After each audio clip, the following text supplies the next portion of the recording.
Bonjour à tous, bienvenue dans ce premier épisode de Behind, un podcast illustré. Oui, si ça n'existait pas, maintenant ça existe. Je disais donc un podcast illustré qui va vous raconter les histoires derrière les photos. Un micro-format pour des micro-stories qui, je l'espère, vous emmènera avec moi de l'autre côté de l'objectif. Le but de ce podcast sera donc à la fois pour moi l'occasion de vous partager certaines de mes photos que j'apprécie le plus. Ce sera donc probablement une courte série, puisqu'il n'y en a pas des centaines non plus, mais aussi et surtout l'occasion de vous raconter leur histoire, leur genèse, ou tout simplement des anecdotes sur celle-ci. Pour ce premier épisode, il me semblait plutôt pertinent de prendre une de mes toutes premières photos.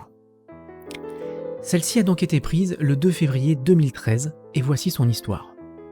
J'étais assez inexpérimenté. J'avais mon réflexe depuis environ 6 mois, mais j'étais déjà très attiré par la photo de nuit. Ce qu'il faut comprendre, c'est que ma vision de la photographie est assez orientée par l'amour de ce que la technologie peut faire, à savoir capturer ce que les yeux ne peuvent pas voir.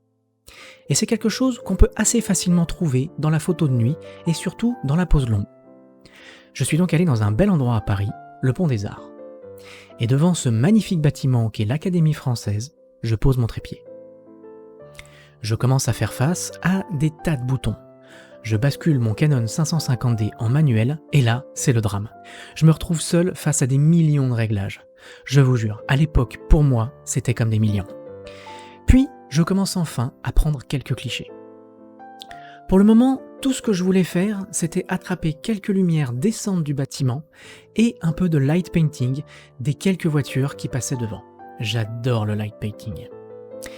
Chaque pose dure entre 15 et 30 secondes, le temps que suffisamment de lumière entre dans l'appareil pour imprimer le capteur. Donc je ne regarde pas constamment mon appareil photo. Fidèle à moi-même, mon esprit flâne. Je regarde le bâtiment, j'écoute la Seine courir sous le pont où je me tiens, entouré par le silence relatif de Paris la nuit. Quelques clichés plus tard, il est minuit passé et je rentre à la maison. J'ouvre Lightroom pour commencer à trier la petite cinquantaine de photos prises durant la nuit.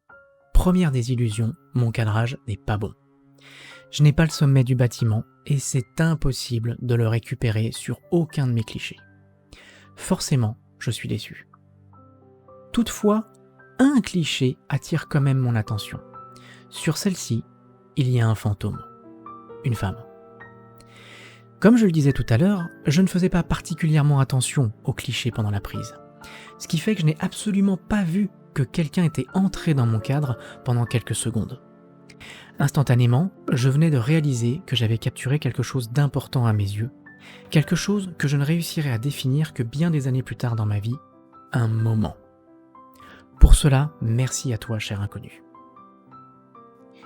La photo que vous voyez actuellement à l'écran est le premier développement Lightroom que j'ai fait de ce cliché.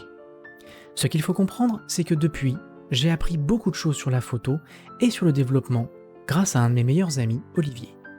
Que ce podcast me permette également de publiquement le remercier pour ça et n'hésitez pas à aller voir sa page Insta et ou à écouter son podcast sur la photographie, lien dans la description. Je t'aime mon pote. Bref, j'ai appris beaucoup de choses, disais-je, notamment à calibrer les couleurs et la température de mon écran, ou encore à utiliser Lightroom plus en adéquation avec mon regard. C'est pourquoi j'ai redéveloppé cette photo quelques années plus tard. La voici.